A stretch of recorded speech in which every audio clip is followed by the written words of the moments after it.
함께 나눌 하나님의 말씀은 사사기 13장입니다. 사사기 13장 1절에서 7절까지 말씀인데요. 사사기 13장 1절에서 7절까지 말씀.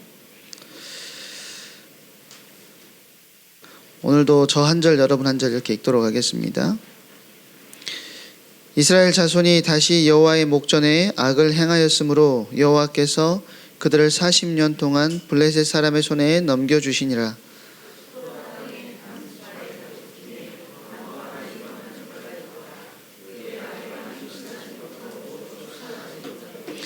여호와의 사자가 그 여인에게 나타나서 그에게 이르시되 보라, 내가 본래 임신하지 못함으로 출산하지 못하였으나 이제 임신하여 아들을 낳으리니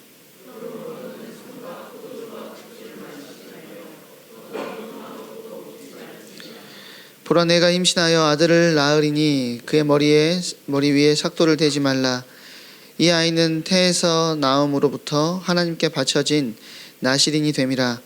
그가 블레셋 사람의 손에서 이스라엘을 구원하기 시작하리라 하시니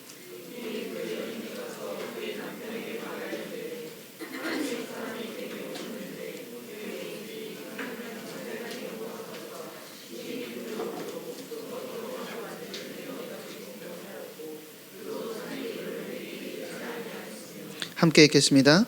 그가 내게 이르기를 보라, 내가 임신하여 아들을 낳으리니 이제 포도주와 독주를 마시지 말며 어떤 부정한 것도 먹지 말라. 이 아이는 태에서부터 그가 죽는 날까지 하나님께 바쳐진 나실인이 됨이라 하더이다 하니라. 아멘. 오늘 중요한 건 방향이라는 제목으로 하나님 말씀 증거하도록 하겠습니다. 학교 잘 다녀왔습니까? 고1들은 처음 학교 갔을 건데 어제 이렇게 들어보니까 어떤 친구가 일진한테 찍혔어요 이야기 하더라고요. 일진한테 찍혀가지고 학교에서 찌그러져 있었다라고 이야기 하던데 사실 그 3월이 되면 굉장히 긴장을 하게 되는 달인 것 같아요. 그렇죠? 새로 받은 교과서도 있고 시간표도 바뀌었고 또 다른 친구들하고 나를 비교하게 되는 경우들이 많이 있는 것 같습니다. 나보다 훨씬 다른 친구들이 앞서 나가는 것처럼 보이고 그에 반해서 나를 볼 때는 굉장히 힘없고 연약해 보일 때가 많다라는 거죠. 그럼 이제 그런 생각을 할 때가 많습니다. 나는 왜 이렇게 가진 게 없지? 지금부터 해서 다른 사람들을 따라잡을 수 있을까? 이런 생각들을 하게 되는 경우들이 많아요. 어떤 친구들은 벌써부터 엄청난 선행학습을 해가지고 고3 다 끝내놓고 반복 학습하고 있는 친구들도 많이 있더라고요. 또 어떤 친구들은 대단한 자격증이나 스펙들을 쌓아놓고 나보다 더 훨씬 뛰어나 보이는 모습들을 보일 때도 있다라는 거죠. 그래서 이제 그 사람들하고 나를 비교하다 보면 어떤 생각이 드냐면 아무런 특별한 능력도 없는 것 같아서 낙심이 될 때가 있다라는 것입니다. 우리는 늘 무엇에 집중할 때가 많냐면 능력의 크기에 집착할 때가 많아요. 내가 어떤 것을 가지고 있고 내가 어떤 것을 준비했고 내가 얼마만큼 뭔가를 이뤄놨느냐, 그러니까 능력의 크기에 집착한다라는 거죠. 그래서 하늘을 나는 초능력이나 이런 것들 한 번씩 생각하잖아요. 시험 포미를 딱 한 번만 읽어도 다 기억이 나는 거야. 제 친구 중에 한 명이 실제 그런 애가 있었거든요. 저번에 말씀드리지 않았나요? 몇 쪽에 몇 번째 줄에 있는 단어잖아, 이렇게 이야기를 해요. 야, 이거 뭐냐 물어보면, 야, 이거 선생님이 저번에 말해줬잖아, 몇 쪽에 몇 번째 줄에 보면 그 단어 있어. 그렇게 설명을 해주는 친구가 있었는데 시험 포미를 한 번만 봐도 다 외워버리는 능력을 꿈꾸기도 하죠. 또 뭐 히어로즈 같은 그 드라마들 보면 뭐 시간을 멈추는 뭐 능력이나 뭐 공부 잘하는 아이들의 생각을 딱 읽어버리는 그런 능력을 상상해 보기도 한다라는 거죠. 근데 대단한 성과를 빨리 내지 못해서 우리는 안달할 때가 많이 있고, 또 하나님께도 남들을 단숨에 앞지를 수 있는 압도적인 힘을 달라고 조급하면서 매달릴 때도 있다라는 것입니다. 그러나 여러분들 기억해야 되는 것은 뭐냐면, 오늘 우리가 그런 능력을 가지고 있었던 한 사람에 대해서 나누려고 합니다. 삼손이라는 사람인데요. 삼손의 이야기를 통해서 우리가 반드시 짚고 넘어가야 될 사실은 뭐냐면, 인생에서 정말 중요한 것은 능력의 크기나 속도가 아니라는 거예요. 능력의 크기나 속도가 아니라 방향이라는 사실을 우리가 기억해야 됩니다. 아무리 엔진이 강력한 슈퍼카라도 방향이 낭떠러지를 향하고 있으면 그 강력한 엔진은 축복이 아니라 재앙이 된다는 것이죠. 학기 초에, 그리고 여러분들 3년 내내 여러분의 인생을 놓고 준비하면서도 굉장한 성과가 나지 않고 느리다고 느껴질 수 있어요. 사실 고3 때까지 겁나 열심히 했는데도 안 되던 아이들이 제가 뭐가 될 수 있을까 이렇게 했던 애들이 오히려 사회 나가가지고 더 능력이 축축축 올라가는 친구들을 많이 봤거든요. 그래서 사실 저는 지금 느려도 된다라고 생각을 합니다. 중요한 것은 압도적인 성과가 있냐 없냐 이게 중요한 게 아니라 방향을 내가 잘 잡고 있느냐라는 거예요. 능력이 작은 것이 문제가 아니라 방향을 모르는 것이 문제라는 것이죠. 제 아는, 그러니까 저랑 동기인데 선배, 나이가 많은 선배가 한 명 있었는데 노래를 썩 잘하지 않아요. 노래를 잘하지 않는데 이제 음악가의 성악 전공으로 들어갔는데, 내가 이 사람을 봤을 때 이 사람이 성악을 해가지고 먹고 살 수가 있을까? 근데 이 사람은 공연이나 이쪽을 너무 좋아하니까 이제 성악과를 간 거죠. 근데 자기의 능력을 너무 잘 아는 거죠. 안 돼. 실력이 없어요. 근데 이제 아르바이트를 어디에서 했냐면 예술의 전당에서 아르바이트를 시간 날 때마다, 부산 사람인데 서울에 올라가서 아르바이트를 하기 시작하더니 지금은 예술의 전당에서 직원으로 지금 하고 있습니다.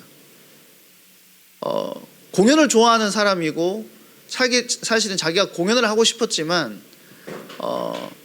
공연을 할 수 있는 능력이 없으니 뭘 하게 됐냐, 기도하면서 준비하더니 예술의 전당에서 한 자리를 차지하고 있어요. 방향이 정확하니까 그 방향을 따라서 움직인다라는 거죠. 근데 제가 여러분에게 말하고 싶은 방향은 비전의 방향을 이야기하는 것이 아니라 우리 인생의 진짜 나침판인 복음이 뭔지, 그리고 하나님과의 관계가 여러분 안에서 얼마나 중요한지에 대해서 이야기를 하려고 합니다. 오늘 사사기 13장은 사실 영적으로 굉장히 어두운 배경에서 시작을 해요. 사사기 전체 흐름은 뭐냐면, 하나님을 잊어버리고 자기 소견에 옳은 대로 행하는 이스라엘의 모습이라고 할 수 있습니다. 계속해서 이것의 반복이에요. 자기 소견에 옳은 대로 행하다가 이방을 통해서 굉장한 어려움과 위기를 당하고, 다시 하나님께 하나님 우리 좀 살려주세요 부르짖고, 또 사사를 보내셔서 억압 가운데 하나님께서 그들을 구원하시는 그 과정이 지금 열 몇 명의 사사를 거쳐가면서 계속해서 반복됩니다. 오늘 등장하는 삼손이라는 사사도 사실 그런 가운데에서 등장하게 되는데, 이스라엘은 또 하나님 앞에서 죄를 지었어요. 오늘 첫 번째 1절에 보니까 이스라엘이 하나님 앞에서 범죄했다라고 이야기하고 있죠. 40년이라는 긴 세월 동안 블레셋의 압제를 받습니다. 근데 이 성경에서 특이한 게 뭐냐면, 이전의 사사기의 기록들하고 다르게 이스라엘이 고통스러워하면서도 하나님께 부르짖었다라는 내용이 등장하지 않습니다. 이전에는 고통스러워하면서 하나님께 부르짖으니 하나님께서 사사 누구를 보내셨다 이렇게 나오는데 지금 삼손 시기에 그 하나님께 부르짖었다는 내용이 전혀 나오지 않습니다.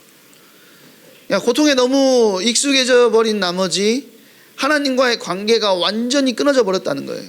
그래서 왜 고통받는지조차 잊어버리고 완전히 영적인 마비 상태에 접어들게 됐다라는 것이죠. 삼손의 이야기는 지금 마노아의 아내가 본래 이제 임신하지 못함으로 출산하지 못하던 여인이었다는 그 절망적인 묘사에서부터 시작합니다. 지금하고는 달라요. 지금 이제 임신하지 못하는 사람들이 많이 있잖아요. 지금은 임신하지 못하면 지금 문제가 있구나라고만 생각을 하지. 요즘에는 또 뭐 그 의학적으로도 굉장히 도움받을 수 있는 것들이 많이 있잖아요. 근데 그 당시는 어땠냐면 임신하지 못한다라는 게 하나님께 끊어졌다, 하나님께 범죄하여서 지금 죄값을 받고 있다라는 의미로 받아들여졌어요. 그런데 성경에서 같은 의미를 두 번이나 반복해서 강조하는 것은 그 상태가 인간의 노력으로는 결코 뒤집을 수 없는 완벽한 한계다라는 것을 의미합니다. 근데 지금 마노아의 아내의 상태에서 계속해서 이것을 반복해서 이야기를 하고 있는데 단순하게 한 가정의 아픔을 말하고 있는 것이 아니라 지금 블레셋의 압제 속에서도 하나님을 찾지 않던 이스라엘 전체의 영적인 부림의 상태를 상징하는 것이 마노아 아내의 임신하지 못하는 모습과 같다라는 거죠. 하나님은 부르짖음조차 끊어져 버린 메마른 자리에 일방적으로 찾아오셔서 생명을 약속하십니다. 구원이 인간의 열심이 아니라 하나님의 전적인 주권과 하나님의 은혜에서부터 시작됐다라는 사실을 세밀하게 보여주고 있다라는 거죠. 자, 하나님은 이 아이가 태어나기도 전에 나실인이라는 정체성을 부여하시면서 세 가지 울타리를 먼저 치십니다. 먼저 포도주와 독주를 금해요.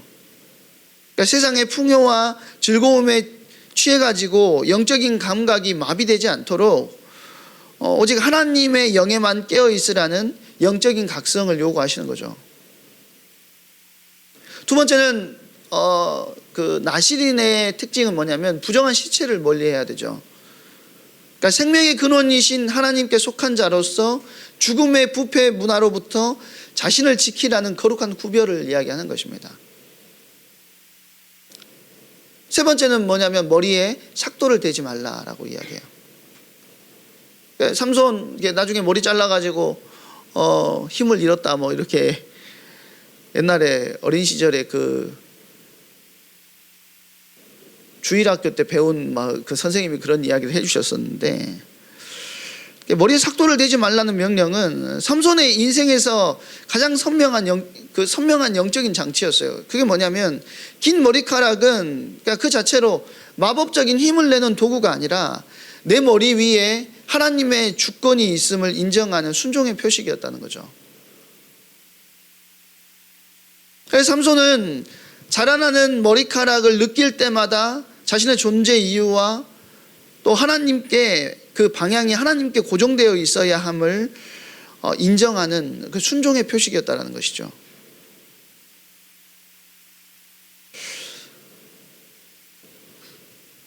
그런데 이제 그 삼손이 압도적인 능력은 근육의 크기에서 나오는 것이 아니라 하나님이 정해 주신 이 관계의 울타리, 하나님과 그 삼손이라는 그 관계, 하나님이 주시는 은혜 속에 거할 때 그 힘이 임하고 또 하나님의 은혜 안에 머물 때 그 능력이 유효할 수 있게끔 설계된 영적인 비밀이 그 속에 담겨 있었다는 것이죠. 그래서 그 삼손에게 하나님께서 원하신 것은 뭐냐면 그의 인생을 통해서 내가 끊임없이 물어야 되는 거예요. 나는 나의 힘으로 살 것인가 아니면 나를 나실인으로 부르신 하나님의 방향으로 살 것인가 하는 거죠.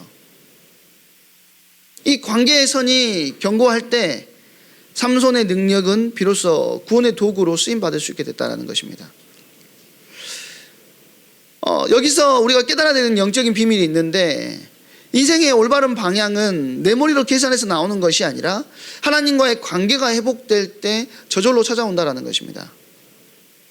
마노아는 그 천사에게 반복해서 묻습니다. 나중에 또 나오는데요, 우리가 낳을 아이에게 우리가 어떻게 행할 것을 가르치게 하소서, 이렇게 마노아가 묻거든요.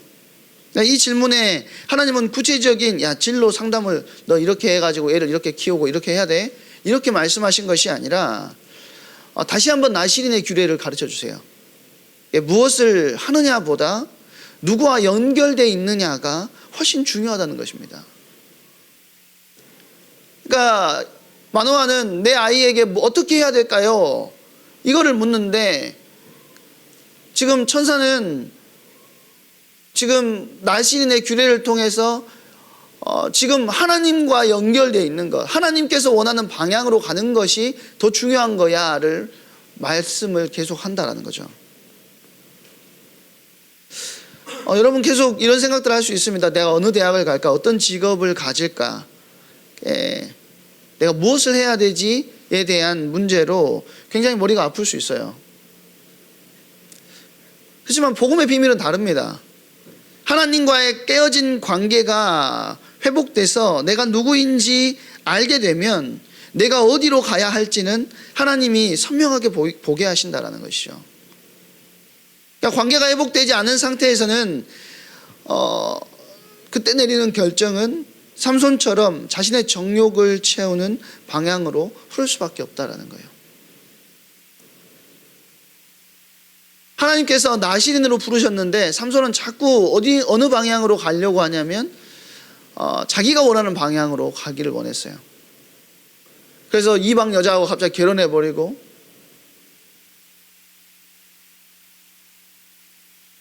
또 아무데나 가가지고는 막 다 쳐 죽여버리고.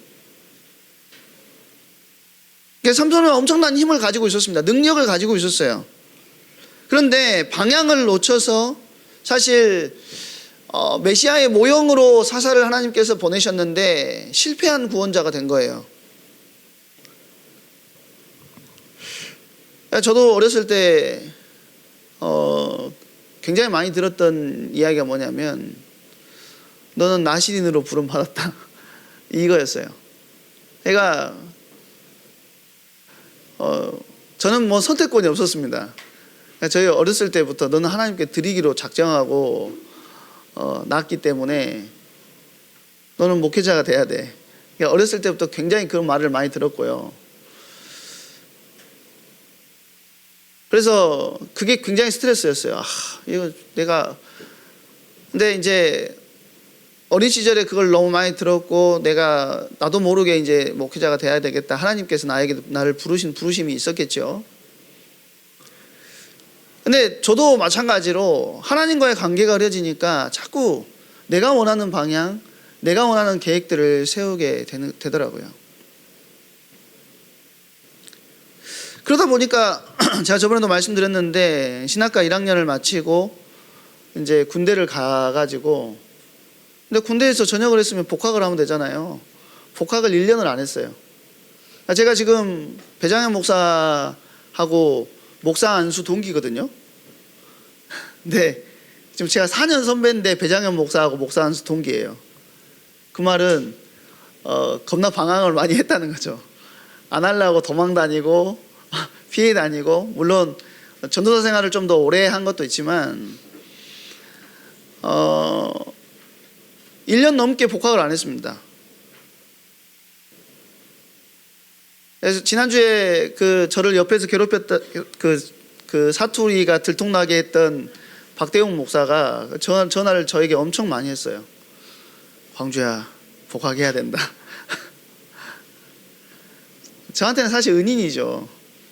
사실 박대웅 목사는 1학년 때 그걸 겪었고 나 신학 안 할란다, 이거를 1학년 때 했고, 저는 군대 갔다 와서 했어요. 그러니까 서로의 마음을 너무 잘 아니까 이제 서로 도와주고 했었는데, 우리도 삼손처럼 하나님이 주신 달란트와 시간을 나를 위해 쓰다가 방향을 잃을 때가 너무 많다라는 것입니다. 그래서 우리에게는 진짜 구원자이신 예수 그리스도가 필요하다라는 거예요. 오늘 본문 18절에서 여호와의 사자는 자신의 이름을 뭐라고 이야기하냐면, 누구냐고 물어보니까 자신의 이름을 기묘자다라고 이야기합니다. 기묘자 어디에서 나왔는지 혹시 생각나시나요? 이사야 9장 6절에 보면 나오거든요. 이사야 9장 6절에 뭐라고 하죠? 예수님에 대해서 예언하면서 한 아기가 우리에게서 낳고 그의 어깨는 정사를 메었는데 그의 이름은 기묘자라, 모사라, 전능하신 하나님이라, 그렇게 이야기합니다. 예수 그리스도를 말씀하실 때 그 기묘자를 이야기하시거든요. 예수님은 모든 우주를 통치하는 가장 큰 능력을 가졌지만 그 방향을 오직 우리를 구원하는 십자가에만 고정시키셨다라는 거예요. 그러니까 방향이 정확하면 에너지는 그곳에 집중된다라는 것입니다. 그러니까 예수님은 우리와의 관계를 하시기 위해서 자신의 생명을 십자가에 내어 던지셨죠. 이것이 복음의 비밀입니다. 그러니까 우리가 방향을 잃고 방황할 때 하나님은 복음이라는 나침반을 들고 우리에게 찾아오셔서 내가 너의 길이다라고 말씀하시는 거예요. 나침반의 한쪽 방향이 북쪽만을 바라보듯이 여러분이 기억해야 되는 것은 뭐냐면, 여러분의 인생의 방향이 지금 어디만을 쫓아가고 있느냐를 정확하게 볼 수 있어야 된다는 거예요. 하나님이 여러분에게 주신 성적, 또 재능, 건강, 시간, 이것도 왜 주셨을까요? 그냥 남들보다 잘 먹고 잘 살라고 주신 겁니까?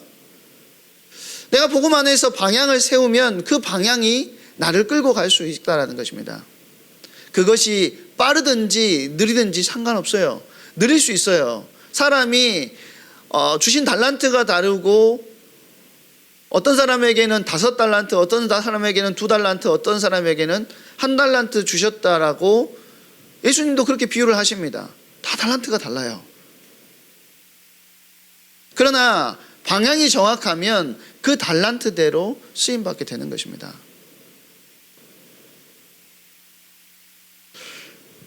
나는 하나님의 영광을 위해 깨어진 세상을 회복하기 위해서 이 공부를 하겠다라고 방향을 정하면 여러분에게 슬럼프가 와도 다시 일어날 능력이 생기는 것이죠. 갈 방향이 정해진 사람은 길이 막혀도 포기하지 않습니다. 하나님과의 관계가 치밀한 사람은 고난 속에서도 하나님이 이 일을 통해서 무엇을 가르치실까를 묻는 영적인 지혜를 갖게 된다는 것이죠.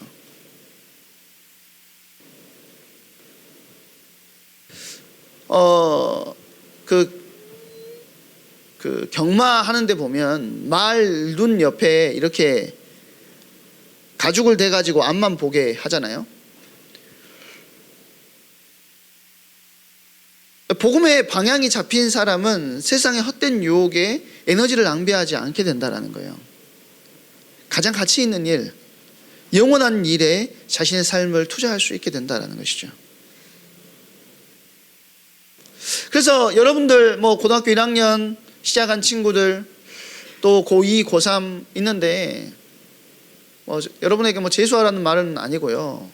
저는 1년, 2년 늦어지는 것이 저는 큰 문제는 아니라고 생각합니다.